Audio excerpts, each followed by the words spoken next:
There it is. Hello, everybody. Welcome to another episode of the Mindful Warrior podcast. This is episode 29. Wow. I'm Eben Britton. Here with me, as always, my brother Nathan Jackson. How are you, my dude? I'm good, man. It's a Sunday morning. Yeah, Sunday fun day. Ow! See? We're going to church today. Oh, yeah, baby. We usually don't have a pod on the weekend, so No, this is a special pod. This is nice. It's a gorgeous day out there. Really is. Unbelievable. We've got Jed on the ones and twos. We've got Gandalf, the gray, the beautiful. And we've got a special guest. We do. Like I said, it's a Sunday. It's a special day for that. And our listeners out there, they know that we've had a lot of former players on. We've had a lot of different kinds of athletes. We've had some different types of professionals and cannabis professionals and rolfers, as we had last week. Yes, we do. But never have we had an active football player currently involved in the world that we used to live in. And today we do. Is a running back, free agent right now, but 5 years in the league.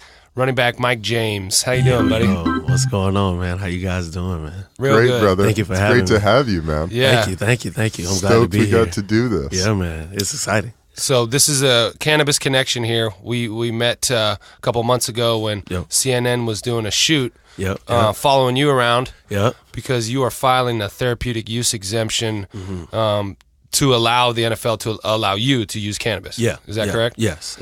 Tell us a little bit about that and how that came about, because that's really interesting to us.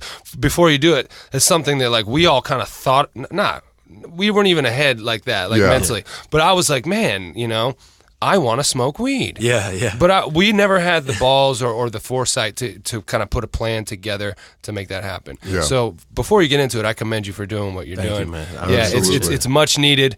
So you're going to lead the path there, and people will follow you. Yeah. And whether or not this works, it's going to work eventually. Yeah. So good job. But tell us how it started. Well, I mean, first of all, thank you guys. I mean, you guys have paved the way for guys like me to be able to do something like this.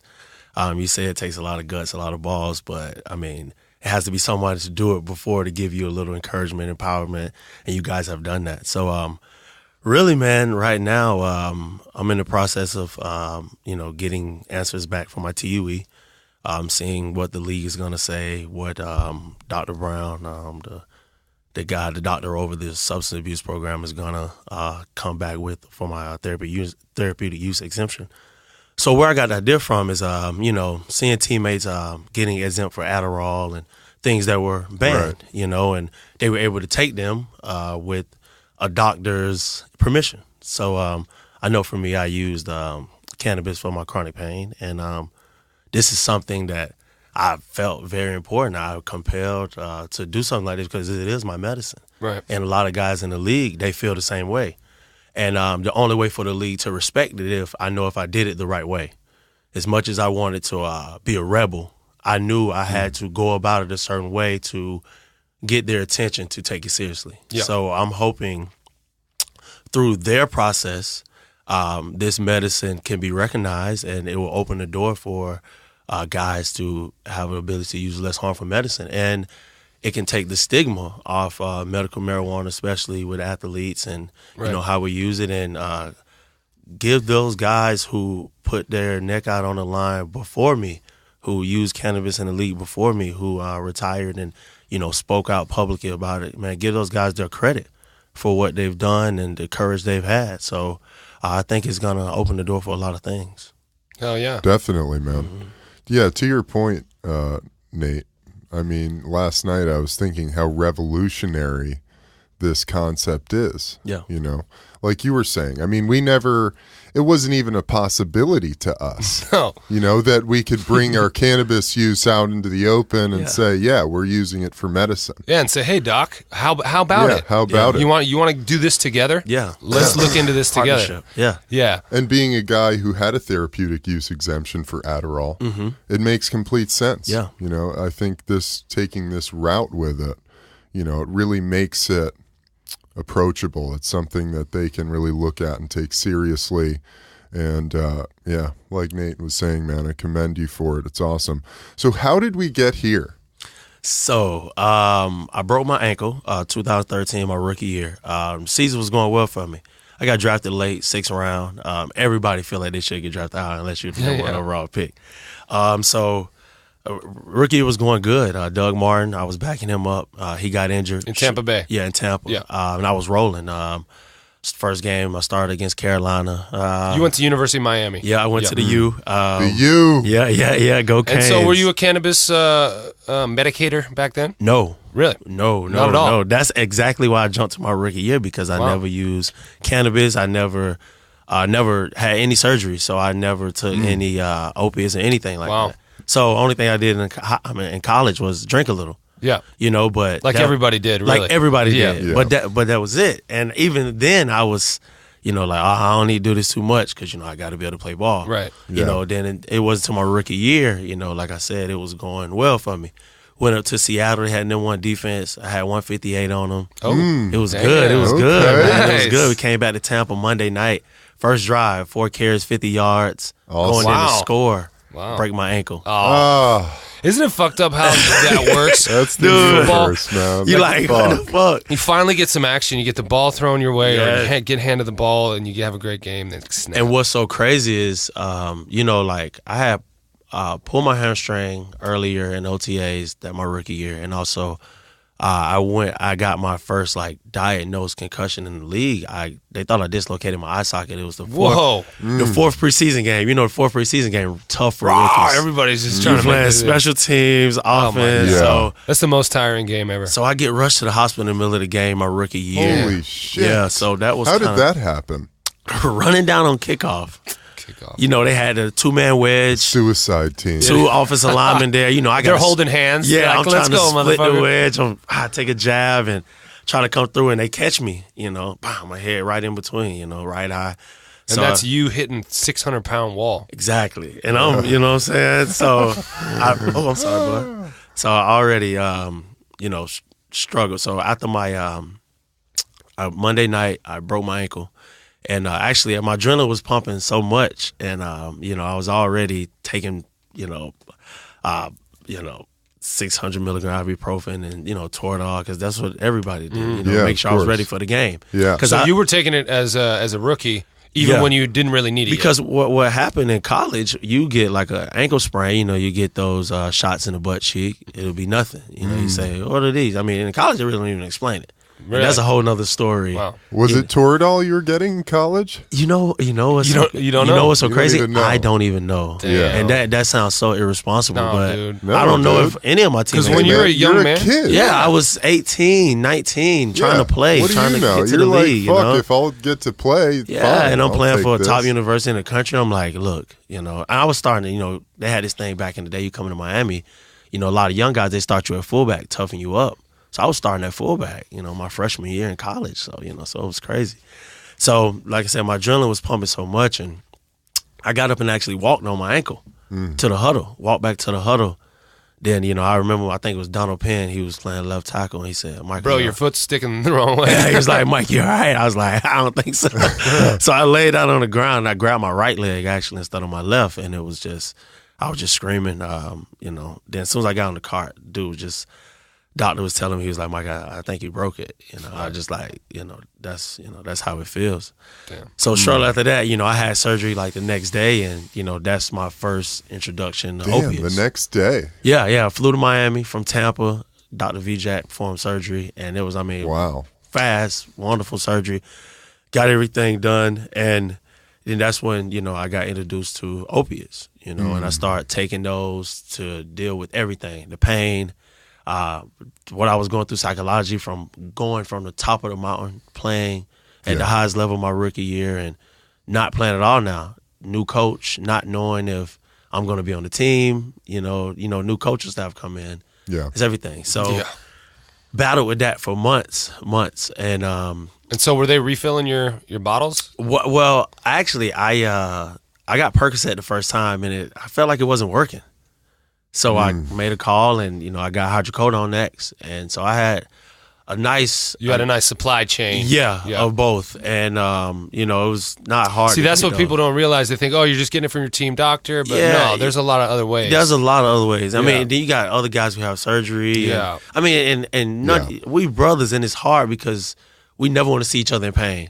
So if you got your boy in pain, you're like, man, here, man. I know you need it, you be all right. You know, so that's the irresponsible culture we all have played a part in that we're trying to stop. That I think is gonna, with this TUE, that we can bring an end to these things. Yeah. So you'll see, like you said in the CNN documentary, my wife, she came to me and she said, who is here right now? Yeah. Give a shout out. Were you there when he was going through that first injury? The broken The ankle? Yeah. You guys were together already? Yeah. So you've been through all this too. You've seen it. Seen it all, That's a whole nother podcast. I mean, we're going to have to just have you come on the pod and talk. So she told me, she said, you need to try, cannabis. You need to try medical marijuana. I think it'll help you, Because I was in a bad spot, like I was taking a lot of pills. I was trying to play, I was trying to, get ready for OTAs, trying to train. And could you see a change in him, his behavior and stuff? Oh, for sure. Yeah, tremendously. Tremendously. So I tried it and it was phenomenal. But, me being one of those people where, to me, I was pleading ignorance. I was like, nah, this doesn't work. I was like, this is placebo. Only reason it works because, everybody says it works. And it just made me feel good. I'm just high. Right. And, going into my second year, we get into training camp and, dude, I'm going back to the painkillers, going back to the Toradol, the ibuprofen, and just trying to make it through like that. And I'm just at practice. And, in Tampa, it's hot. It's hot. I'm so hot. baking, those pills, dehydrated, constipation. Right. You just can't function. And how horrible is that when you can't shit right when you're trying to fucking be in training camp? Come on. And you at the facility all day. Fucking, you can't, no bowel movement, you can't shit, nothing. So, I went to her after practice. I was like, look, I talked to some of my teammates. I was like, look, I'm gonna smoke. I'm gonna get me some medical marijuana again because this other shit ain't working. Yeah. And I'm gonna end up killing myself on it. And, throughout that year, I slowly started to wean myself off those painkillers, tell myself, no, I don't need them, and was able to play pain-free and get through the season and work out through OTAs and get my weight at a proper, and that's a stigma I want to hit real fast because a lot of things, for me, medical marijuana helps me because, I have issues with my weight. I had issues with my weight, and, Too heavy or too light? Too heavy. So when I was before using cannabis. Before using cannabis. Yeah, so issues my weight. So all this chronic pain that I have, I can't work out like I would need to. And on the end of that, I'm just taking these pills and I'll drink a little bit. So now I want to eat. I'm eating crazy. With the cannabis, man, it puts me at my right levels. I can medicate. I can work out the way I need to. My metabolism is right on track. And that's the things that scientifically needs to be studied properly in elite athletes. So, and that's the thing that when you do get to talk to Dr. Brown or whatever, those are the things you should tell him. Exactly. Hopefully he'll be able to listen to this pod, Yeah, exactly. Yeah. And it's stuff like this, being able to speak about stuff like that and having people, being able to tell Dr. Brown, look, man, there's a lot of things and people to back this up and there's a lot of people pushing for this. And so, I think this TUE is going to open the door for a lot of things and a lot of conversations to be had, For sure. And so eventually when you pill free now? Pill free now. 100%. No, I hate them. And that, right. And so that's been for a while? It's been that way? Yeah. Been for a couple of years now. I would say probably third or fourth year, going into my fourth year, I kicked it. I really ain't need it anymore. And going through my last little bit of, kind of what I was going through in Tampa. And, you've been back and forth, Detroit, Tampa. So what happened, I was in Tampa for 4 years, and then I got picked up, got cut in Tampa, like right after training camp, then got picked up and went to Detroit my fourth year. Then got brought to Tampa, played 4 games, then they cut me. Then I went back to Detroit. Yeah. So, and then I was there until now. And then contract expired, or however this kind of works with the league. Still figuring that out, and it's so funny. I've been in the league 5 years, and doing all the research I have, having one of the best agents in the game, very smart people around me, and some people are still blown away at how the league operates. I don't even think the league know how they operate. Right. So they don't. Yeah, they have so no idea. It's a fuzzy vision when it comes down to the NFL and player status and stuff like that. So at some point in this story, you get put in the program. Yes. Yeah. So when did that happen, and what has that been like? That was the training camp of this year. Oh. And basically that happened. That's the substance abuse program for those those novices. And Dr. Brown's, he's over there. Okay, he oversees it? Yeah, he oversees it. And so how that happened was, so you know how you have to cut off. Yeah. Let's take it from here. April 20th of 2017 or 16? 17. See, that's why she's here. Yeah, exactly. There you go. April been hitting the head a 2017, lot, you know? yes. We can't, we kind of cut off. Yeah. So during OTAs, I'm cut off, man. I'm trying to get my weight in proper in line. Yeah. I'm in pain, because I want to sit down and just soothe myself with good food. Yeah. So I'm cut off and I'm struggling my weight. I'm in pain and can't medicate. So I'm just going through. I'm taking the 600, 800 milligram ibuprofen, just trying to make it. Yeah. Get to June, Father's Day weekend, we go home, OTAs. I get to medicate. I lose 20 pounds, go down 3% in body fat, ready for camp, ready to go.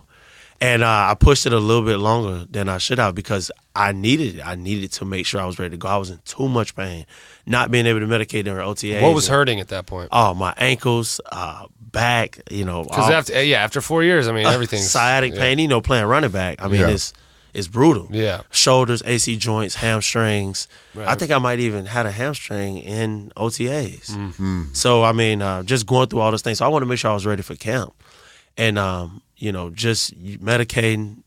Got back to Florida, was able to see my doctor, and because it's medically legal there now, and I was able to do all the things I needed to put myself in a position. So lost 20 pounds, 3% body fat, and got to camp, and sometimes, they can test you within 2 weeks within that first 2 weeks of camp. Came the second day, and I thought I detoxed. I thought I gave myself enough time. I gave myself 12, 10 days, took a detox. I got my body fats down. I've been sweating crazy, haven't been eating crazy, because the THC sits in your body fat. So I'm thinking, man, I'm under 30 nanograms. Yeah, I'm under 30 nanograms, and come to find out during the season throughout my concussion protocol, I find out that I'm not, that I failed the test. Wow. So they're reaching And out. they didn't tell you until I didn't find out until months later. I was in the protocol. Oh, really? Yeah, I was in the protocol. So basically, I'm in the hotel 23 hours a day. I'm not at the facility. I'm not getting any mail. I'm not trying to give myself any activity, man. It was like, I felt like I was in a coma almost. Some of that period, and I wasn't medicating because I was cut off. I was cut off because I didn't know if I had passed the test yet. Oh, wow. So during that time, the league, I was asking for the options because my head was hurting so bad. And what do they give you when your head hurts in the league? Yeah. Antidepressants. That's it. Oh. That's the option. Okay. And that's probably the fucking worst thing they could give you. And when Let's fuck with the chemicals. and when you push that away, the only thing they have next is you can request a behavioral therapist. So that's what I did. And from there, I had to come up with my own wellness, my own treatment plan to help me. And that included, medical cannabis, behavioral therapy, cognitive therapy, vestibular therapy, and, light yoga meditation. Dude, that's like a program that you can teach the rest of the guys. Exactly. Yeah. And doing that without antidepressants. And now you see me here today, get myself back to health. Yeah, it took me a little longer, but it's also healthier for my lifestyle after football. Yeah, for so sure. that's how, I got to be in the program. And now I'm still in the program. And really, being in the program, it compelled me to speak out because it left me no other option. It was either, okay, like I even, did my evaluation. I spoke to them. I said, if I stop using medical marijuana, then, there's my life in the balance here. You guys understand that. And, and basically, they come back with a template answer of, well, this is the league's policy. I say, but Why can't they just be human beings about it? thank you. Somebody. That's what we need, Thank an you. NFL doctor to be a human being. Thank you. about I say, Nate. I say, Evan. I say, but I'm a human. I have children. Yeah. it. But this is our policy. Exactly. So I get the robot answer of the same things. Sorry, but the robot answer of the same things, and and that's where I was compelled to reach out and see if there was other guys and other players who've been through what I've been through, and people willing to support me on this. And I was blessed to be able to find so many guys like you all and Dr. Sanjay Gupta and a lot of other people willing to vouch for me and vouch for what guys are going through. Yeah. And understand that there's a need for this, not only in the league, but in America. Yeah. Yeah. We need guys with a platform to speak out and let people know that they have options, Yeah. Well, I'll tell you what, man, you got way more people supporting you behind you than you do that are against you. Yeah. I think because you're in that NFL pool, you're in that NFL cage right now, it can seem like, the world is on your ass. But to be honest, man, I mean, you got so many people like pushing you forward and willing to do anything we can to help you in this mission, dude. And I really think the people who are telling you no actually believe that you're right. Yeah. You know what I mean? They just can't do it because it's their job and it's their, and they have to stay in their little box. I've had some conversations like that. Yeah, man. Because I have not gotten any pushback from what I'm doing. Yeah. Ever. Yeah. No one said, "What are you doing? You're wrong about that." Wrong. Yeah. Never, man. Never, yeah. And I was kind of surprised about that. Yeah. I thought someone was going to come out and say, "No, you're tarnishing the league or whatever." Yeah. No one ever said that. Yeah. And so I think there's a kind of an inherent knowledge that this is the right thing and that we're pumping ourselves full of drugs that are wrong. Yes. Yeah. Yeah. And so when you started doing that, I want to talk about the, well, you go ahead. Can we go back to those antidepressants? Yeah, no problem. What were you taking? How did they make you feel? How did you just have that intuition like this shit is poison? So I think, I think it was Zoloft was one of them. They gave me, okay, about to fuck you guys up. The team gave me antidepressants. So me and my agent, we exercise our options to get a second opinion. Went to a second opinion doctor, and he had the same option. Antidepressants is the only thing we. Wow. So I was They probably were went to the your same symptoms? school. What were your symptoms that they were saying this is your only option? Chronic. So basically, for dizziness, we did the vestibular therapy, to work on, my eyesight and stuff like that. Chronic headaches, only thing they have is antidepressants. Nauseousness, they really think that's more to do with your dizziness. They think if they stop the dizziness, then your nauseousness will stop. For sleep, really don't have much for that. Nothing they really offer for that. And then sleep medicines I know, like the prescription ones, have codeine in them. So you want to watch those. And they really, I'm trying to go through the medicines they have for the symptoms. Yeah. And cannabis checks off all those symptoms. Exactly. I'm trying to match. I'm trying to help them, with their thing. But they really, my dizziness, my nauseousness, my blurred vision, my light sensitivity, they don't have nothing but light sensitivity. Chronic headaches, they have antidepressants. For the, dizziness, the vestibular therapy. And that's really it. And if you don't want and they feel like the chronic headaches are part of like stress and anxiety, so that's why they'll give you behavioral therapy. That's why they give you behavioral therapy besides the antidepressants and the option. So I done went through the whole process, man. It's nothing. Yeah. They don't have nothing. You know what I mean? The league is affording me a wonderful life, and I really enjoy playing football. But they don't have nothing for us, man. They don't. Yeah. They need options, and I'm trying to give them something. Yeah. Giving them a layup. They got to listen to the ideas of their players. You know what I mean? It's Absolutely. not the whole thing about shut up and play. Just be grateful that you're there. Come on. I mean, it's 2018. Come on, you know what man. I mean? Come on. Yeah. We got to use our minds. Exactly. And they got to realize that their league would actually improve, become safer, quote unquote, maybe, but at least healthier for the players and more honest. Yeah. If they'd listen to us and our ideas. Exactly. I mean, we're the ones on the field. I mean, the coaches and the front office people, we're out there. We're putting our lives out there on the line. Otherwise, from that, they're just moving us. Yeah. So we have to, take the ownership. And that's why we're doing a lot of things in Houston and trying to get some current players together. Yeah.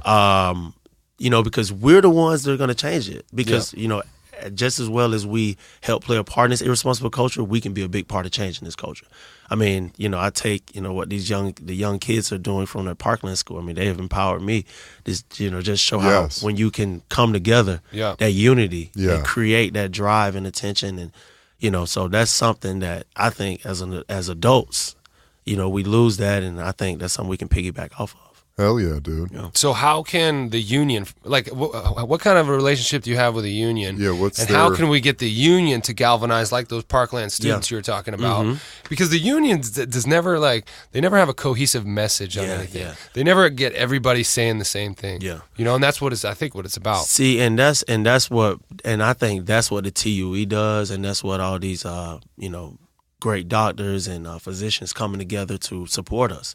I think that's what's going to help the union say, all right, there's a structure there, so they can present that to the league. Right. And I think that's where the union runs into a problem. They have a lot of ideas, but never any structure. Yeah. And I think what we're doing right now, with a lot of us and a lot of us come together, we're giving them a structure now. Now we're saying, all right, league, all right, union, here's your structure. Take this to the league, and let's go there together. And so are you getting some good response from them? Yeah. Oh, I think it's been, let me use my words right. It's been business-like in the sense of, they represent, 1,500 other guys, and I respect that. But, I just have to make sure the union understands that a lot of the guys feel the same way I do. And I think once they see that on paper and they see that in a cohesive message, they'll understand that, and they have no choice but to publicly get behind it more than they have. What about like a petition that everybody in the league signs? Yeah. Man, I think that is I've been tossing it around, and I think that is a great idea. I bet you could get 80% of the current players to sign it, maybe more. I wonder how many season ticket holders out there around the league that will sign it. They don't give a fuck. They want you guys to be healthy and play as long as you can. Exactly. Yeah. So you think about that. You say we got retired players, active players, fans. You look at the league. We got that's everybody who's attending the game. Yeah. Yeah. Come on. What's the atmosphere like among guys in the locker room right now around marijuana? Oh man, it's not marijuana. It's cannabis, man. Weed. I think, man, it's relaxed. It's not a big deal. It's kind of what everyone else would make it in the league. And the league is not a thing. Guys, it's some guys who don't do it, and there's a good amount who do, and the guys who don't, they have no problem with the guys who do. Yeah, of course. I guess I'm asking, like, as far as coming together to make some sort of statement on it. So what I've been surprised is all the guys coming together, what we've been working on kind of under wraps. A lot of active guys saying, yeah, they would sign a petition. They will get on board. Okay. Bigger names than I thought. So, I don't want to say it until they sign it, but, man, I was, excited, and it's empowered to see as many guys who maybe don't even smoke are willing to sign it and to say, hey, this is the right thing for us to do. Yeah. What about some like pro-cannabis union reps? Are your union typically the union rep is not like a cannabis guy? No.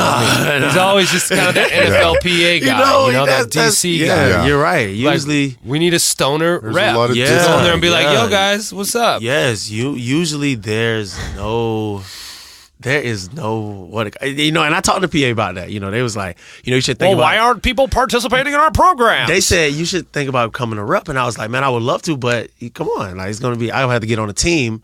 Then the team and they would have to vote me as the rep and be okay with me, and then I would have to be able to stay on that team without getting cut. That's the thing, and that kind of isn't up to me as much as it's kind of up to me. And it's almost like once you do get voted in, they're like, oh, we got to get this guy out because he's got some power now. Yeah. Exactly. Yeah. Think about that. So the coaches, they can cut me then. Yeah. That's how it happened to me, man. The reps always get fucked. I got voted an alternate rep, and the Yeah. year I got voted alternate rep, we had a coaching change. New coach came in and cut me. Yeah. I was all excited to go to the orientation in Hawaii. Yeah, stoked. Yeah, like, I'm sorry, not gonna happen. So it's great. I'm like, PA, why can't we, because we have there's a wellness like Director. part of the PA wellness, like something like that. Make me that, and we can start a group. Well, they have that group. woman, Dr.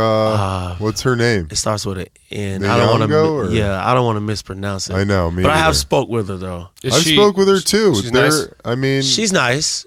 She's but not really interested. She's not really interesed in pushing the agenda as we are. Yeah. Pushing the real shit. We feel like there's more that can be done, but like you said, she's speaking from a place where she's an employee. Yeah. She's working, and she has a job. She has a financial status she probably wants to keep, like we all do. So she's struggling. But, morally, we ask ourselves, that's what we all done. We said there comes a point in time where we have to stand up for something. Yeah. Well, there's this thing where the union is really well funded. They all make a lot of money. I think there's like over 100 people or maybe 125 people there who make over $100,000 a year. 6 figures. Yeah. So why the fuck would they want to change anything? Why would they want to stick their neck out for a fringe issue like this? Because they're like, well, these guys are not coming to pay my bills. Yeah. I mean, and it's so messed up because and we're they're supposed to be all in gone this soon together. anyway. Yeah, we're supposed to be all in this together. Right. So it's, but that's the way the league gets everybody. The league say, well, hey, we'll pay you this to do this. You know? So. And they know that the players are going to be gone really fast. The average career is 3 years, so any discomfort they might have dealing with one guy is not going to last long. He's going to be there, and I'm still going to be here in my job. Exactly. And they'll be able to hold that job for 20 years. And unfortunately, I mean, if you're not Tom Brady or Ray Lewis or one of those guys, it's going to be hard to play for 20 years. But that's the perception that fans think of what a football player is. It's Tom Brady, it's Ray Lewis, that's Peyton like Manning. That's the 1% of the 1%. Yeah, like no way. Yeah. Why don't all the guys just do that? Yeah. See, and that's why don't you go into broadcasting, man?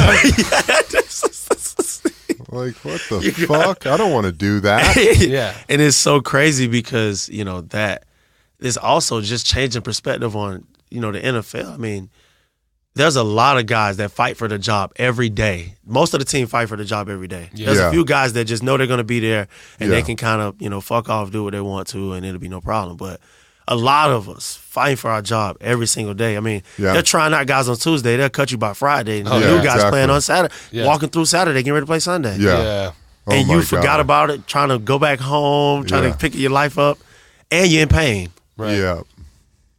So, I mean. And it was like you were saying, we were talking another time, it's like you make the team, you go through training camp, they do all the cuts, and then the first day of regular season, they bring in new guys to work them out, just to have them ready, just in case. Yes, and you say. It never ends. Never ends. And then you think about it, and that's why it's so important for us to take our life out of football so serious because we could be outside of football in a day's notice. Yeah.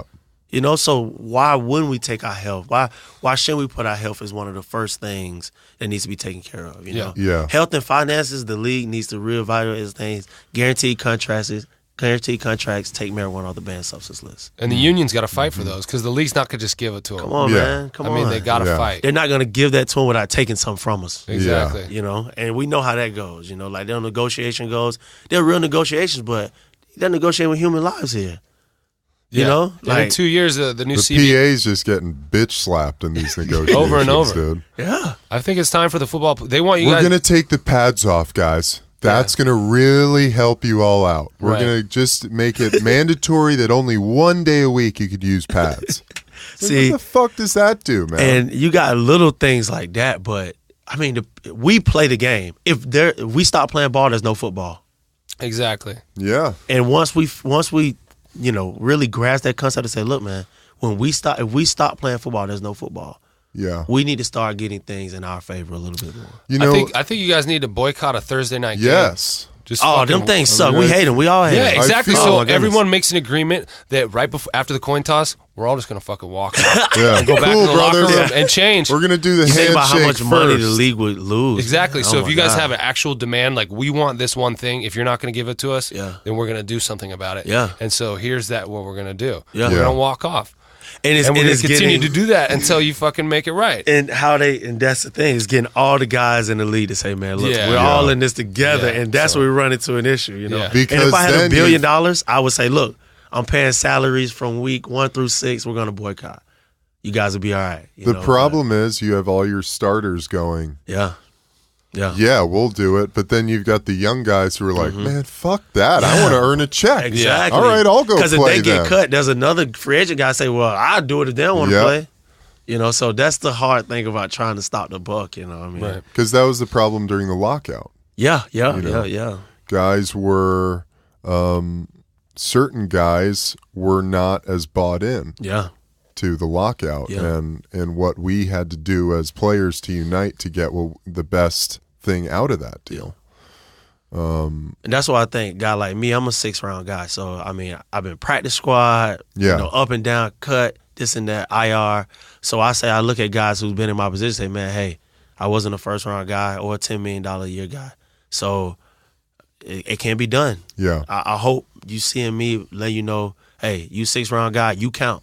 Yeah. And we can be heard too. You know? Yeah. So, Well, you know, in the locker room, once you establish the respect and stuff, no one really sees what round Man, you got drafted. it don't matter. No. Exactly. It's how you work every day. Exactly. How you treat your teammates. Exactly.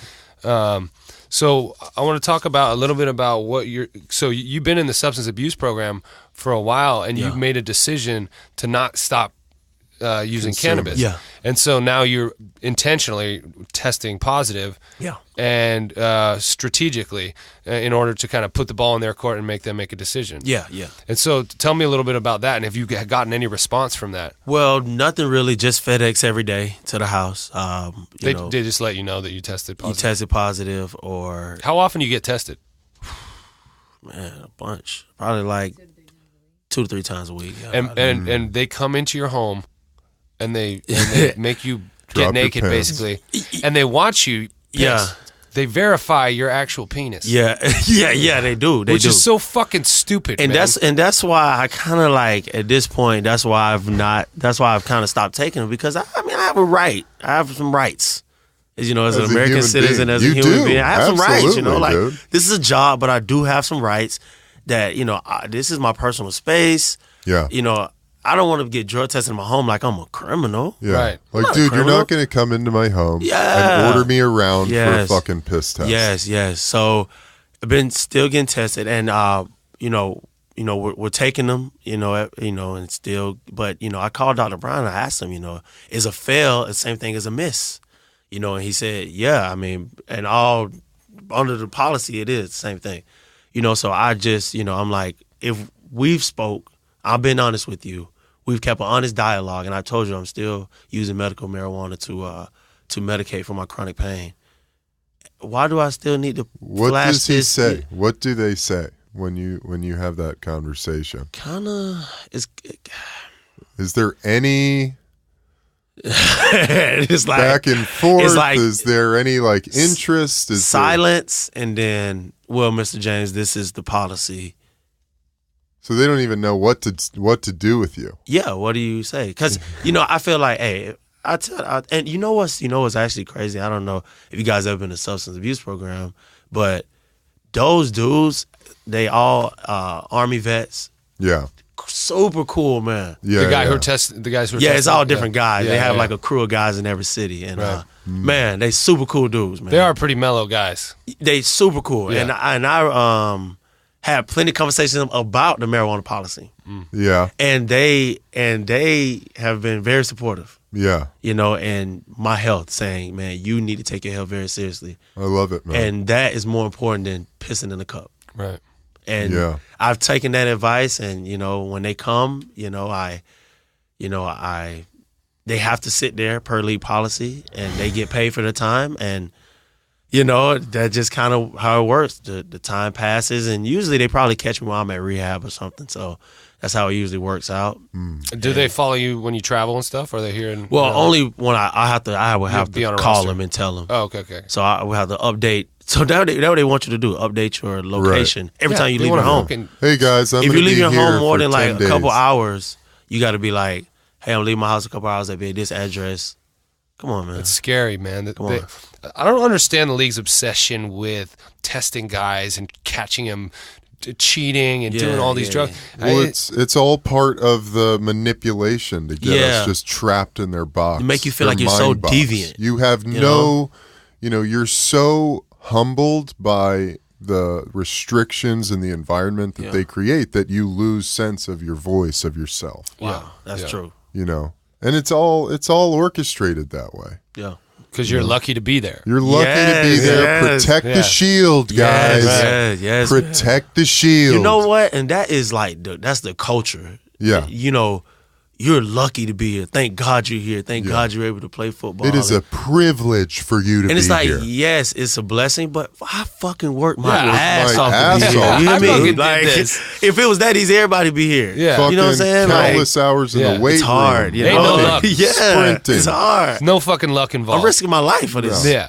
So give me some credit too. Give us some credit too. when they say that. So I hope this TUE process opens the door, man, for so many guys in the future. And I hope it opens the door for other leagues to say this, for them to recognize it as well, and kind of gives athletes another source of income, for advertisements. And cannabis industry is going to be a $20 billion business in 2020. Yeah.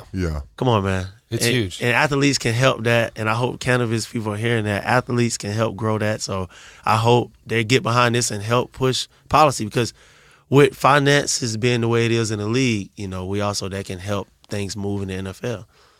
Buy up some stadium rights. I love it. Put some bid in, these big cannabis companies, put some bids in to try to get in the door. There's prominent politicians that are, getting in the ring. Yeah. And even conservative Republican politicians are kind of seeing the light here. Yeah, man. Yeah. Well, they want a slice of the pie, dude. Yeah.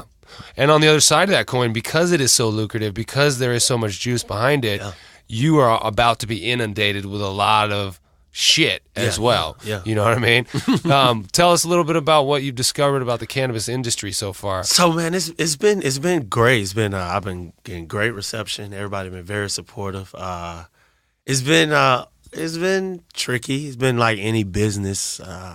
Good people, bad people, trying to figure out who's for you, who's not, who puts your best interests in mind, who's trying to make a quick buck for themselves. Mm-hmm. So it's been like any other business, and it's kind of not surprising, but I tell you what, I do enjoy the people that's in it. It's fun. Everybody's very enthusiastic. They believe in what they're doing. Yeah, man. They believe in the product. Passionate. Definitely. They're not selling insurance.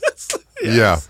They believe in what they do. There's a lot of personal stories. Yeah, absolutely. And there's a lot of people who are on their second careers who did something that they hated a lot, and they're like, you know what, fuck this. Yeah. I really care about this plant. I want to do this, and so there's a bunch of passion in it. Yeah. And the laws are just now being written, and so it's kind of up in the air, and that's what makes it sometimes confusing, especially for guys like us who come from the football world, where things are very like black and white. Yeah. Itinerary every day. Yeah. They tell you how you're doing every day. Yeah. If you suck, you know it. If you're good, you know it. Yeah. Whereas out here in the real world, and you don't know. Kind of just go. Okay, well, we'll have a meeting in 2 weeks to discuss the meeting we had. Yeah. And then we'll schedule another meeting to talk about, what? Yeah.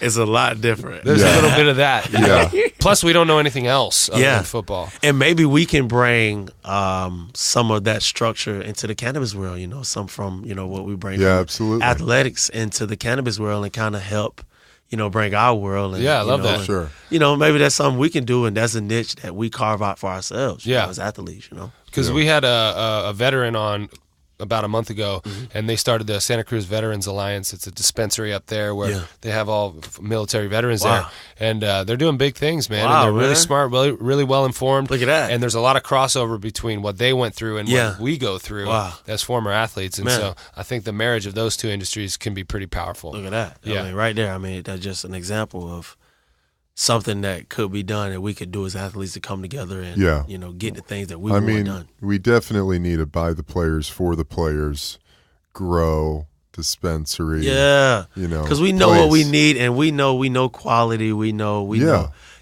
know exactly what an athlete will want. And people want to come and be around us. Yeah, they like football players, right? That's true. And we have a lot of good people trying to make sure we get the best products. So yeah. Well, what do you want to do in the cannabis space? Are you interested in getting into the business side? Yeah, eventually. Right now, man, it's just been advocacy. Just been speaking out. Telling my story. Yeah. Finding my niche. Seeing where, I make noise at where I'm important in the cannabis space. Not only do I want the cannabis space to be important in my life, but I want to be important to it. So, I'm just kind of finding my niche every day, and right now, it's just been advocacy. That's awesome. It's been wonderful. Yeah. I've just been enjoying it, learning more and more about the plant, learning more and more about the people in the industry in it, and it's been a nice growing process. It's awesome, man. What do you feel about football right now? Football is it's for the first thing come to my mind when I think of football now. It's so violent, man. I say, whoa. Yeah. I say, man, think about the years I've played. It's been wild. And right now, it's kind of, the league's kind of decide if I get to play football or not with this TUE. If they decide they grant me access and I can I'm able to play this year or able to just be available for teams to pick up or bring me in, it'll be wonderful. But if they don't, then I think we all know how the policy works. They're going to ban me, and I'll be, out still beating down the door trying to change policy, and I'll be on the other side of it with you guys and enjoying life and trying to get things done. Do you want to play anymore? Because like what you're talking about it being so violent, sometimes I watch it now, I'm like, fuck. Like, I used to do that, man. I don't really even watch it anymore, man. Man, you know what? And I've been watching a lot of basketball lately, and that's because basketball's on. But, I think if I had a chance to play with a TUE, I think the game would be so different for me. Yeah. Because I guess I'll be able to medicate the way I need to. Coaches and players in the league will respect that. I'll be able to be honest and open about, my injuries. And if I'm fucking hurting, I can say I'm hurting. Yeah. And I won't deal with the same things. Of course, it'll be violent, but I'll be able to nurture myself in different ways, so. Well, that's really something about the plant, I think, that has been true for me throughout my life using it, was it always puts you on the spiritual path. You have to face these truths within yourself. Yeah, man. And there's no really way to hide from them. Oof. And playing a game like football, because cannabis triggers this awakening in us, where we see things from a different perspective. The more time I've gotten out of it, man, it's fucking violent. It's dude. violent, It's man. a violent game. It's a warrior's brutal and game. Your job, you think about jobs in America and now being out, you say, where job do people go and their boss literally tell them, if you don't impose your will on them physically, I'm going to fire you. Yeah. Nothing. Every day I have to. Like, I got to go hit my, fellow employee every day. Yeah. Otherwise, I won't have a job. Yeah. And he's getting the same instructions. Exactly. Yeah. And I got to be. And he's awesome at what he does, too. He's a badass. He's the best. And he's getting paid also. Yeah. And he has a family. He has, and it's like, and this also your friend. Yeah. Exactly. It's so complex, man. So you say, I got to bash his head in for these next 30 minutes to an hour. Then, hopefully if down when it counts cutting time, we still can be friends after this if this job doesn't work out. Right. Yeah. It's a very stressful life, too. Oh, my God. Because you're driving to work every morning knowing that there's 52 other guys driving to the same job. Fucking and you can show up there and they could be, they woke up this morning going to fire you. Woke up this morning, thought you was going to have a great game on Sunday. Yeah. Yeah. You get there to work, they about to cut you. You got some teams that'll cut you right after practice, let you get that practice in, give them a good look. We needed that body for practice. Hey, appreciated that, man. Yeah. Then make sure their guys ready to go for Sunday. Yeah. You know what I'm saying? Yeah. Or like the guy who's hurt for a while, and then finally when he's good. He won practice, they got him on film, and now you're gone. Oh my God! Because they got to get you on film practicing before they can cut you. See, that's what needs to be talked about more. Fans need to know about that. Yeah, like, they need to know about look, man. I came into work. This guy that maybe was on the fantasy team, and you rush him to get back, man. You're really wishing away somebody else's job right now. So it's kind of the fantasy football is fucking stupid. Man, after I broke my ankle, I was surprised to get some of the way people kind of spoke to me after on social media. That's when I took a break from social media. But it was like, how could you fucking do that? I'm like, how could you do that? I wanted to keep playing too. I was doing, everything was going good. Yeah. So I mean, the fantasy football, it's yet another way to put the players in this mind cage. And to monetize what they're doing. And to objectify them. To turn them into a fucking video game character. Out of being a human being and into just being a piece of meat. They're teaching the fans the ultimate next man up mentality. Oh my gosh. Think about when a guy get hurt, fan goes on his Twitter, bitches him out, and then go picks up his teammate. Cuts him. Yeah, exactly. Dang, like this was an actual person that got hurt. Yeah. It's a very it's a tricky line when it comes down to football. And social media. You go ahead. No. What do you think about educating? Because to me, it comes back to, what if we educated the players in a different way coming into the league and said, look, man, you're about to be a commodity. Yeah. You're not you anymore. Yeah. There are 100,000 people making a shitload of money off of you. This is a business. This is not the family, team-oriented tribe that you've been accustomed to. Yeah, you were the man, but now this is about people making money off of it. Yeah. Because when I went into the PA building, when I went to visit the trust, which is doing some great things, offering some great programs, but they're something I thought of earlier when we talked about the PA is it's like great that they have these little programs that you can access, but there's nothing like holding it together. Yeah. There's nothing that says as a player, I'm part of this. Yeah. This is my group of people. These Yeah, people keep me safe. Yeah. There isn't that. No. And we go up to one of the floors, which was like the marketing floor. You know, and the whole time everybody's like, this is your building. We just work here. And I'm like, fuck you, dude. This is not my building. And I'm like seeing all this shit that they sell. Uh-huh. Gummy bears with like players' faces on them. Fucking, What? you know, obviously they're doing all the Damn. video game deals and they're selling jerseys and mugs and sweatshirts and all this shit with our name and our faces on it. Yeah. And it's like, man, if you understood a little ounce of that as a player, you might have the awareness to approach the game in a different way. Yeah. I mean, just that exactly what you said. That's like, you know, a lot of people give LeVar Ball a lot of shit, but I mean, that's the same thing. His son was coming out of college. He understood there's going to be a lot of companies that was going to make a bunch of money off his kid. Yeah. A bunch of money off him. And he can put that money directly into his son's pocket. You know, so I mean, that's what he did. I mean, you think about giving guys an outlet, giving guys a chance to say, look, this is your brand. Yeah. And you can control Exactly. the finances that pour into it. Yeah. It doesn't you don't have to be you don't need a filter to Yeah. filter your money coming in for you. This is yours. Yeah. You know, and we want to Exactly. empower guys to be able to do that. Exactly. So I think what you're saying, we need that. Yeah. We need it. We need it. Rather than telling guys, protect the shield, you're lucky to be here. This is a privilege. Tell them, man, you've worked your ass off. This is the reality. Yeah. Now let's empower you to take control of your finances Yeah. and take control of your health. Absolutely. So Right. you're talking about the union giving him that?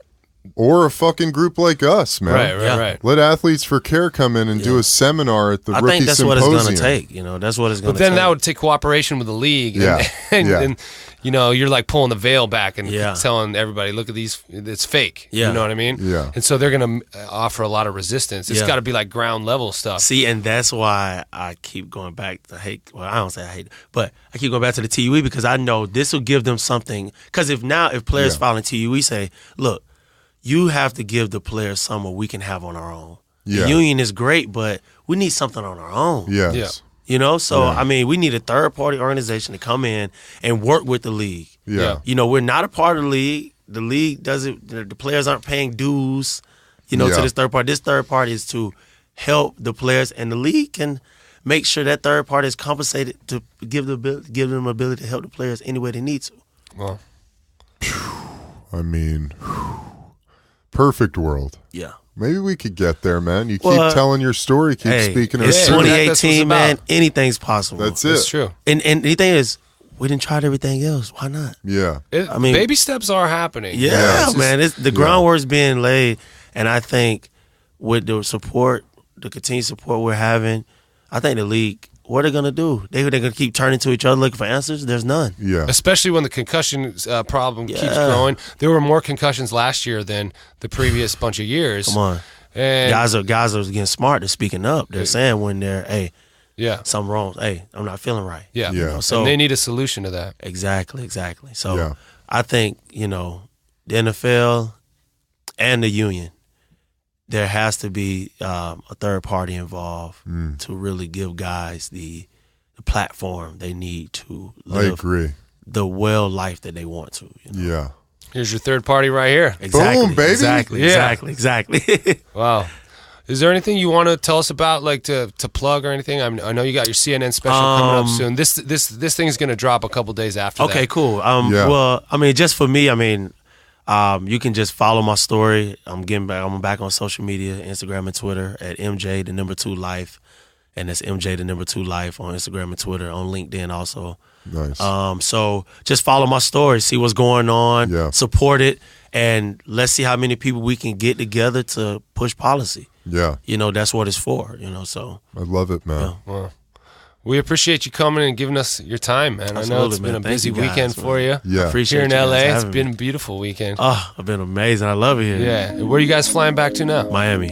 Basketball is humid. not bad there. Yeah, either. it's beautiful there too, but it's humid, Yeah. humid. But Well, Miami's nice. you can hear the music. And at the end of every yeah. pod, we have a little musical outro. Do a little jam out. Yeah. We talk about what we just talked about, and we talk about what we're going to talk about. Because everybody did a really good job at the pod. Come on, Eb, I need some accompaniment. Yeah, everybody did a really good job at the pod. I like You can it. sing it too, Mike, if you want. Said everybody did a really good job at the pod. Yeah. Everybody did a really good job at the pod. at the pod. I said, Nathan, you did a really good job at the pod. Thanks, Eb. Thank you, man. Hey, you know what? Eben, Yes, you did a really good job at the pod. thank you. And Jed, you did a really good job at the pod. And Aubrey Briggs, sorry, It's okay. Aubrey did a really good job at the pod. Really good job at But the most pod. importantly, Mike James Who? did a really good job at the Mike pod. James. I either get the Mike Jones or the Rick I was James thinking that. all day. Either Mike James. bitch. Right. Who Mike James? You Any- did a really good job at the pod. If you guys want to go check out the Bleacher Report 420 special on Eben, he's smoking and lifting. It was a really good thing. Check it out. It was dope. Yeah. Thank you. Thanks to Bleacher Report. Subscribe to Mindful Warrior Podcast and review it on iTunes, Spotify, Stitcher, iHeartRadio. Send us your stories.